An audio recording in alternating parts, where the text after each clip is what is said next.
आज हम BSc home science part 3 के एक्सटेंशन एंड कम्युनिकेशन पेपर 3 को पढ़ने जा रहे हैं। इसकी हम प्रथम इकाई पढ़ रहे थे और प्रथम इकाई का पहला टॉपिक हम पढ़ चुके हैं और आज हम दूसरा टॉपिक पढ़ने जा रहे हैं और दूसरा टॉपिक है एक्सटेंशन प्रोग्राम डिजाइन में principle of extension programme design, अर्थात प्रसार कार्यक्रम डिजाइन बनाते समय हमें किन सिद्धांतों का पालन करना चाहिए, ये हम आज जानकारी लेंगे।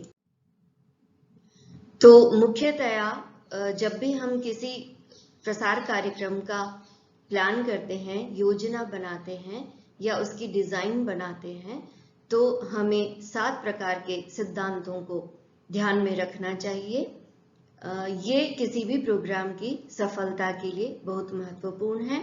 इनमें सबसे पहला सिद्धांत है लक्षित समूह की सोच व आवश्यकता का ध्यान रखना।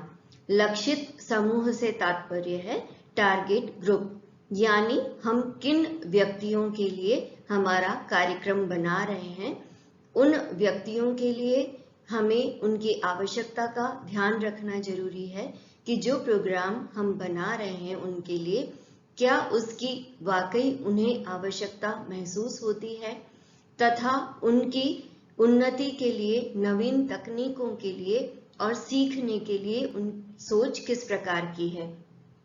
क्या वे ये सब अपने जीवन में अपनाना चाहते हैं? अगर वे इस नई सोच को या नई तकनीक को अपनाना नहीं चाहेंगे तो किसी भी कार्यक्रम को जारी रखना अत्यंत कठिन हो जाएगा। इसलिए यह महत्वपूर्ण है कि कोई भी प्रोग्राम अगर प्लान किया जाए या डिजाइन किया जाए तो वह उनकी आवश्यकता के ऊपर आधारित हो। इसके अलावा दूसरा जो सिद्धांत है वह है हर स्तर पर समस्या से जुड़े व्यक्तियों तथा संस्थाओं को सम्मिलित करना। हम जिस समस्या के लिए कार्यक्रम नियोजन करने जा रहे हैं, उस समस्या से जितने भी व्यक्ति जुड़े हुए हैं, हर स्तर पर उन्हें इस समस्या में या इस समस्या के समाधान में सम्मिलित करना बहुत आवश्यक है। उदाहरण के लिए यदि हम किसानों के लिए एक कार्यक्रम बनाते हैं कि जब उनकी फसल कट जाती है और जब तक वह मंडी में पहुंचती है या लोगों के द्वारा खरीद ली जाती है, उसके बीच में उसका काफी हिस्सा सड़ने के कारण या किन्हीं अन्य प्रक्रियाओं के कारण या संग्रह की पर्याप्त परिस्थितियां या सुविधाएं न होने के कारण खराब हो जाता है और इस कारण उन्हें उनकी फसल का पर्याप्त मात्रा में लाभ नहीं मिल पाता।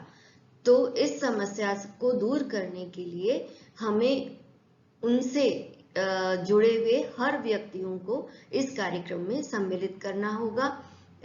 उदाहरण के लिए वे लोग जो किसानों से उनके उपज खरीदते हैं तथा वे लोग या उपभोक्ता या उससे पहले व्यापारी जो मंडी से इन सामानों को खरीदते हैं और इसके अलावा अन्य संस्थाएं जो कि इस कार्य में सम्मिलित हैं। तो इन सबको जब तक सम्मिलित नहीं किया जाएगा उस कार्यक्रम में, तब तक उस कार्यक्रम का सफल होना संभव नहीं होगा। तीसरा प्रिंसिपल है या सिद्धांत है वह है लक्ष्य के अनुसार वित्तीय प्रबंधन। हमें हमारे कार्यक्रम के लक्ष्य को देख समझकर ही उसका वित्तीय प्रबंधन करना चाहिए कि कितनी मात्रा में हमें धन की आवश्यकता होगी और वह धन हमें कहां से प्राप्त होगा। यह सारी की सारी प्रक्रिया या प्लान या प्रबंध पहले ही हो जाना चाहिए, क्योंकि इस कार्यक्रम से जुड़े जितने भी लोग हैं वो अगर समय पर उनको वेतन प्राप्त होता रहता है तो वे पूरे उत्साह के साथ अपना कार्य करते हैं। अन्यथा धन की कमी से या कार्यकर्ताओं के उत्साह में कमी की वजह से वे कार्यक्रम के होने में उतना ध्यान नहीं दे पाते हैं और कार्यक्रम असफल हो जाता है। इसके अलावा कार्यक्रम के सार्थक प्रभाव का प्रबंधन भी हमें किसी प्रोग्राम की डिजाइन में ही कर लेना चाहिए। हमें पहले से ही पता होना चाहिए कि कोई भी प्रसार कार्यक्रम अगर हम चलाएंगे या जारी करने जा रहे हैं तो उसका किस प्रकार का प्रभाव हम अपेक्षा करते हैं कि वह टारगेट समूह पर पड़ना चाहिए, और उसके सार्थक प्रभाव के लिए हमें पूरी तरह से प्रबंधन करना चाहिए। और इसके लिए हम किन किन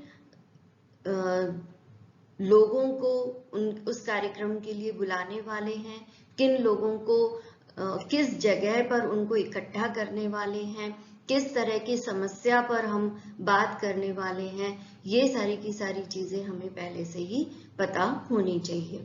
इसके अलावा संचार के विविध साधनों एवं विधियों का प्रयोग।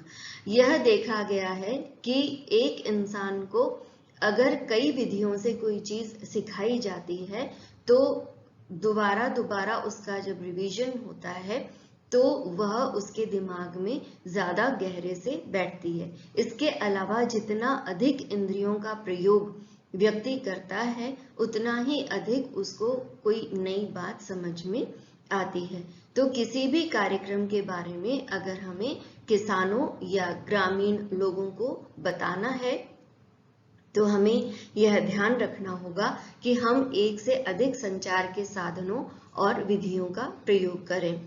इसमें हम उनकी ट्रेनिंग, ग्रुप में ट्रेनिंग से लेकर उनके खेतों में जाकर डेमोन्स्ट्रेशन देना नई तकनीक का, इसके अलावा रेडियो, समाचार पत्रों आदि का प्रयोग करके उसका मास कम्युनिकेशन करना, और भी कई विधियों का प्रयोग हम कर सकते हैं। इसके अलावा पैम्पलेट्स या प्रिंट सामग्री का प्रयोग किया जा सकता है, प्रदर्शनी लगाई जा सकती है। इन सब विधियों और साधनों के प्रयोग के द्वारा हम किसी कार्यक्रम को सफल बना सकते हैं।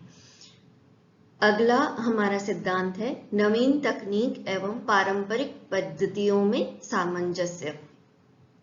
कई बार देखने को आता है कि किसान अपनी पुरानी और पारंपरिक पद्धतियों को छोड़कर नवीन तकनीक के इस्तेमाल में हिचकिचाते हैं।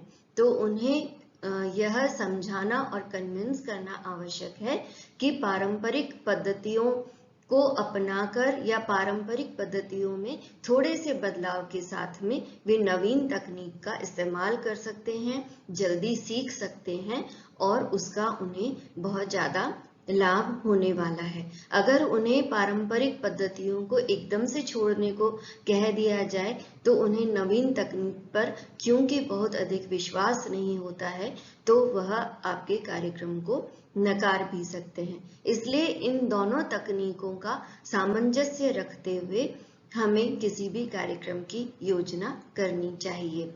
इसके अलावा देश की वित्तीय पॉलिसीज और वातावरण पर भी हमारे कार्यक्रम की संरचना या डिजाइन निर्भर करती है कि हम किसी भी कार्यक्रम को अगर बनाते हैं तो उससे संबंधित हमारे देश की वित्तीय पॉलिसीज क्या हैं, वातावरण कैसा है, सहयोग का है या असहयोग का है, ये सारी चीजें हमें ध्यान में रखनी चाहिए।